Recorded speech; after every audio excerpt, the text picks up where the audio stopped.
We'll have a warming post here. Come in. We'll make you some tea. A few kilometers separate Hnutove from occupied territories. The road is difficult, especially in winter. People who arrive at the checkpoint are very cold. The Ukrainian side of the checkpoint has all the amenities to help them warm up and get some rest. Currently, we have an elderly lady here. She has health problems, and her relatives went to Mariupol to solve some issues. She's waiting for them to return.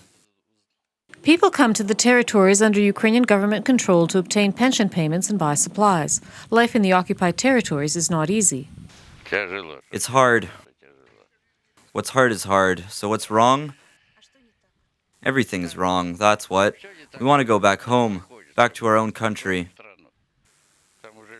There are no people there. Only pensioners left. All the people went somewhere else, but where can pensioners go? Getting to the checkpoint takes at least half a day.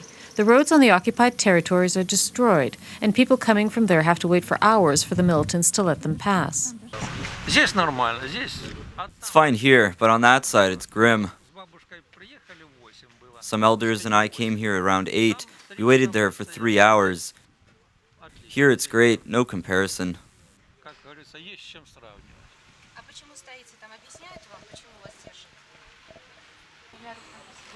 This man lives in the village of Krasnoarmyske. It is on the occupied territory, but his children and granddaughter live in Ukraine proper. To visit them, he has to cross the contact line every month. Everyone has a dream of our grandchildren not to be afraid of anything, like shellings. Where could we find a Santa Claus that could fulfill such a dream? People are not yet familiar with the new rules for transporting goods through checkpoints.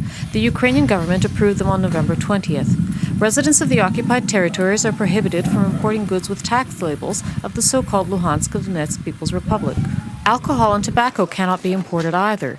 The prohibited list includes all types of weapons, drugs, and automotive spare parts. Border guards and fiscal services advise people to study the list in advance carefully to avoid problems when crossing the checkpoint. Good day. Please lower the window. To verify documents, the data has to be fed into a computer. It takes only a minute. The car check takes a little longer, about 3 minutes. If there are no questions about the documents, border guards will not delay anyone. Children can cross the contact line with adults. Those who have already turned 14 are allowed to enter Ukrainian territory with a birth certificate. And in order to travel to the occupied territory, they need a passport or an ID card. If the documents were not yet issued, a certificate from the State Migration Service may be used. All entry-exit checkpoints have switched to the winter schedule. Crossing the checkpoint is allowed from 8 a.m. to 5 p.m.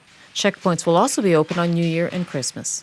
Reported by Nadia Sukharukova for UATV.